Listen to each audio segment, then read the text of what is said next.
श्री शिवाय नमस्तुभ्यम। हर हर महादेव। कैसे हैं आप सब।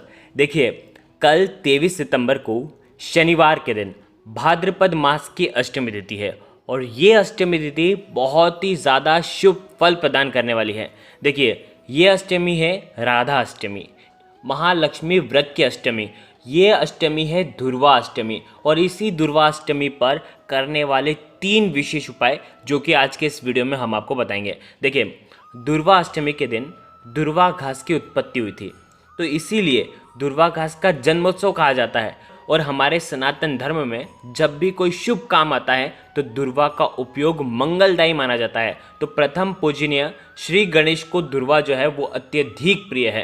तो देखिए, अभी 10 दिन के गणेश उत्सव भी चल रहे हैं, तो इसीलिए दुर्वा अष्टमी बहुत ही ज़्यादा खास होती है। तो देखो, कल के दिन पूरे दिन दुर्वा अष्टमी मान्य होगी क्योंकि अष्टमी तिथि उदयाकाल की है। 3 विशेष उपाय बताएंगे दुर्वा घास के। सबसे पहला जो उपाय होगा, तिजोरी के अंदर आपको दुर्वा रखनी है और आपके घर में कभी भी धन धान्य की कमी नहीं होगी।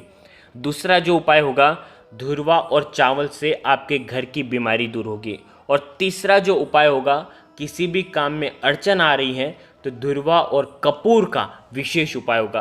तो 3 विशेष उपाय के बारे में आज के इस वीडियो में हम बात करेंगे। ये तीनों उपाय पूज्य गुरुदेव की ही कथा सुन करके समझ करके समझाने का पूरा प्रयास करूंगा। लेकिन उससे पहले आप सभी से रिक्वेस्ट करता हूं, चैनल पर अगर पहली बार आए हैं तो चैनल को ज़रूर सब्सक्राइब करें और कमेंट में जय श्री गणेश ज़रूर लिखें। देखिए, सबसे पहला उपाय, अगर आपके घर में धन धान्य की कोई कमी है तो आपको ये उपाय करना चाहिए। ये उपाय आप आपके घर के लिए भी कर सकते हैं, साथ ही साथ ये उपाय आप आपके व्यापार वाले स्थान के लिए भी कर सकते हैं। यदि आपकी कोई दुकान है तो आप दुकान के लिए भी ये उपाय कर सकते हैं। ये उपाय बहुत ही ज़्यादा खास है। देखो, करना क्या है समझना।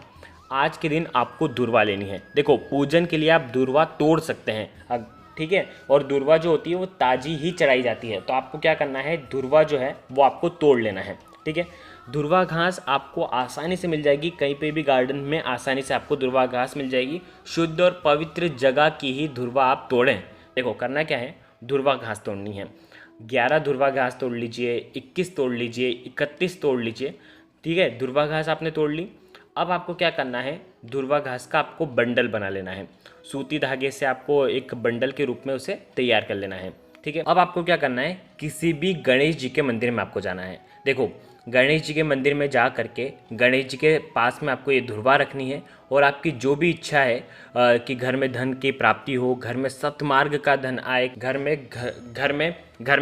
में किसी भी प्रकार का विघ्न ना आए, ऐसी कामना करते हुए ये आपको दुर्वा रखनी है और दुर्वा वापस से आपको प्रार्थना करके उठा लेनी है। अब देखो, यदि आप गणेश जी के मंदिर नहीं जा सकते, समझना, तो आप क्या करेंगे, शिव जी के मंदिर में जाना और शिव जी के मंदिर में गणेश जी विराजमान होते हैं, तो वहाँ पर भी आप ये उपाय कर सकते हैं। अगर देखिए आपके घर के आसपास ऐसा शिवलिंग नहीं है जहाँ पर पूरा शिव परिवार विराजमान हो, तो आपको क्या करना है, जो शिवलिंग होता है ना, शिवलिंग के सीधे तरफ गणेश जी का स्थान तो मालूम ही होगा आपको। देखो, वीडियो के अंदर बताने का प्रयास कर रहा हूँ। यहाँ पर इस स्थान पर आपको ये दुर्वा घास आपको रख देनी है, विशेषकर धन संबंधित परेशानियों को दूर करने के लिए, ठीक है। ये उपाय धन संबंधित परेशानियों को दूर करने के लिए ही किया जाता है, विशेष बात का ध्यान रखना।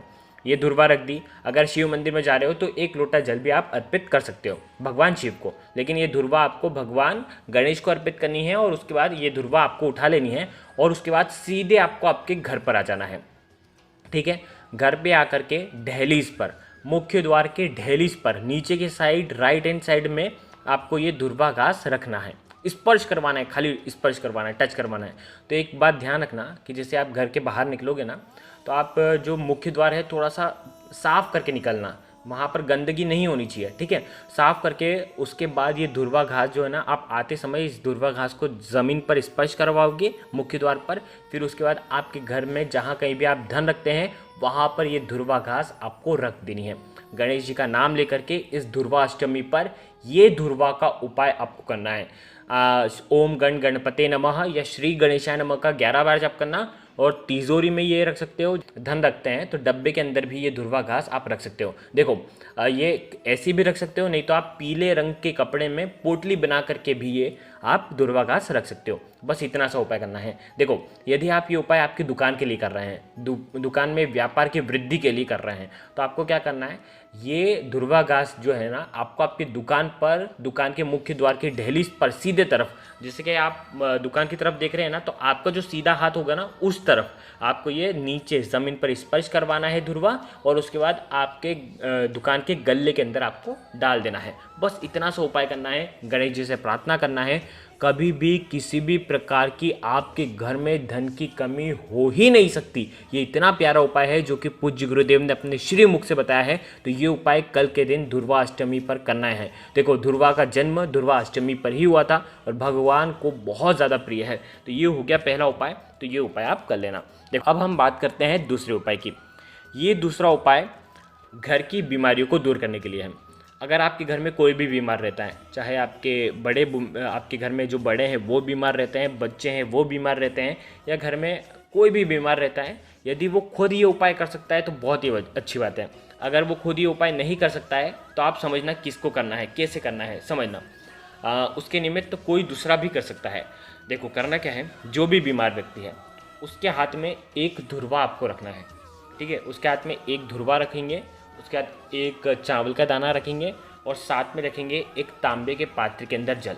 अब देखो, तांबे का पात्र जो लोगे उसके अंदर जो जल लोगे वो आपको आपके घर के मटके का ही लेना है, ठीक है। अब जो बीमार व्यक्ति है उसकी जो बीमारी है वो दूर हो, ऐसी कामना करना है उस बीमार व्यक्ति को, ठीक है। यदि आप खुद बीमार हैं, खुद ये उपाय कर रहे हैं, तो आपको ये सारी सामग्री लेकर के भगवान शिव के मंदिर में जाना है।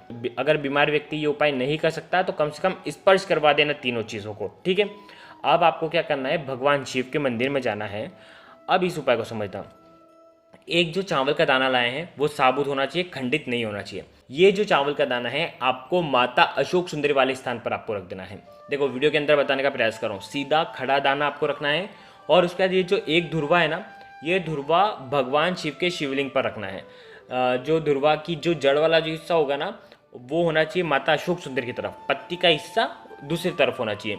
आ गई इतनी बात समझ में। एक ही दुर्वा लेकर के आनी है, एक ही दुर्वा आप लगाएंगे, ठीक है। और उसके बाद एक लोटा जल जो है वो बीमारी दूर हो, ऐसी कामना करते हुए इस दुर्वा अष्टमी पर उसी दुर्वा पर जो भगवान शिव के शिवलिंग पर आपने अर्पित करी है उस पर आपको अर्पित कर देनी है। देखो, यदि कोई घर वाला कोई बीमार है तो उसका स्मरण करना कि इसका रोग दूर हो जाए, ऐसी कामना करते हुए एक लोटा जल दुर्वा के ऊपर आपको अर्पित कर देना है। बस इतना सा उपाय करना है, उसके शरीर की जो भी बीमारी होगी वो निश्चित ही दूर हो जाएगी।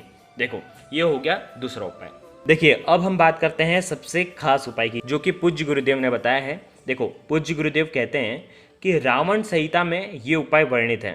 पूज्य गुरुदेव ने अपनी कथा में बताया है कि आपको क्या करना है, धुरवा घास लेकर के आनी है। हो सके तो सूखी धुरवा घास आपको लेकर के आनी है, ठीक है। जो सूख जाती है ना, सूखी धुरवा घास आपको लेकर के आनी है। माटी के दीपक के अंदर धुरवा घास आपको डालनी है। ये उपाय आप सुबह से लेकर के रात्रि तक कर सकते हैं, क्योंकि कल अष्टमी तिथि है। ये जितने भी उपाय हमने आपको बताया ना, ये तीनों उपाय आप सुबह से लेकर के रात्रि तक जब आपको समय मिले तब आप ये उपाय कर सकते हैं। आपको धुरवा घास लेनी है, एक माटी का दीपक लेना है। माटी के दीपक के अंदर आपको कपूर डालना है। कपूर के साथ आपको ये धुरवा घास आपको डाल देनी है और उसके बाद ये धुरवा घास आपको जला देनी है। समझना, सूखी घास होनी चाहिए, जला देना। अगर गीली घास है तो थोड़ी देर उसे सुखाना। सुखाने के बाद उसकी जो राख होगी, समझना, उसकी जो राख होगी उस राख के अंदर उसके अंदर आपको गौ माता का घी डालना है और उसे काजल के रूप में आपको तैयार कर लेना है। जब भी, जैसे कि आज, जैसे कि कल परसों, कभी भी जब भी आपके बच्चे इंटरव्यू के लिए जा रहे हों या आपके बच्चे किसी भी एग्ज़ाम के लिए जा रहे हों या कोई ऐसा शुभ कार्य के लिए या कोई ऐसे कार्य के लिए जा रहे हों जिसमें आप चाहते हैं कि वो सफल हो ही हो, तो आपको क्या करना है, उसकी जो काजल की टिक्की है वो अवेर के रखना है। उसके बाद जब भी वो कभी भी जाए तो उसे एक काजल की टिक्की आपको लगा देना है। जैसे नज़र की टिक्की लगाते ना, उसी प्रकार से धुरवा घास के काजल की टिक्की लगा देना। उसके सारे काम जो हैं वो सुधर जाएंगे, बन जाएंगे। उसके काम जो बिगड़ रहे हैं वो भी सुधर जाएंगे। तो ये भी उपाय कर सकते हैं, जो कि दुर्वाष्टमी पर सबसे विशेष है। तो ये उपाय भी आपको ज़रूर करना चाहिए। देखो, आज के इस पूरे वीडियो में 3 सुंदर से उपाय के बारे में हमने आपको बताया। अगर आपको कुछ भी चीज़ समझ में ना आए तो कमेंट में पूछ लेना, गलती नहीं करना है। श्री शिवाय नमस्तुभ्यम। हर हर महादेव।